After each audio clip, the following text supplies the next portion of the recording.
Tonight, chilling new details on how Hamas terrorists deliberately targeted Israeli schools and youth centers in their hunt for hostages. Documents recovered from the bodies of Hamas fighters and obtained by NBC News from an Israeli official show how the group drew up detailed plans to storm specific schools and tasked special units to deal with the hostages.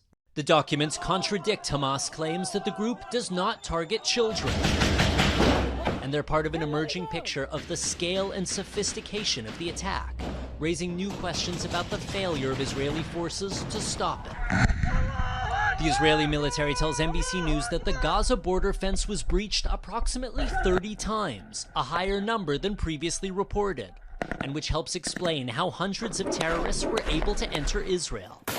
We located some of the most severe breaches, including this one near Kibbutz Be'eri, where terrorists use high explosives to blast their way through, then storming inside the rural community, leaving a trail of death behind.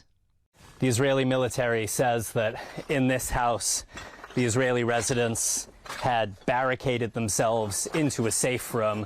The Hamas terrorists weren't able to get them, so they set the whole house on fire. Hamas ground forces were supported from above by explosive-carrying drones. At this spot near Kfar Aza, a drone dropping a bomb on a machine gun tower overlooking the border. New images also show what two security analysts believe is an anti-aircraft missile. It's not clear if it was fired, but it indicates the terrorists arrived ready to defend themselves against Israeli helicopters. We don't know why Israeli monitoring systems failed to detect hundreds of Hamas fighters approaching the border fence.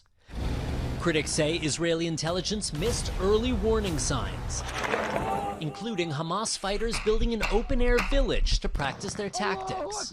Well, it was a collapse of all systems, but the first one is the intelligence system.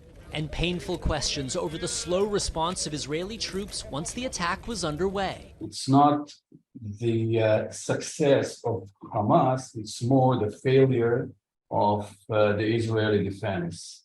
Yoram Erez was a senior Israeli officer stationed along the Gaza border. What's the single thing that shocks you the most? And none of them was in full gear. In Israel for decades, there's a drill that before the dawn rise, this is the most important and sensitive time that the enemy can attack.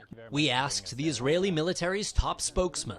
What went wrong here? Was this an intelligence failure? Was it a failure of the units on the border? What went wrong?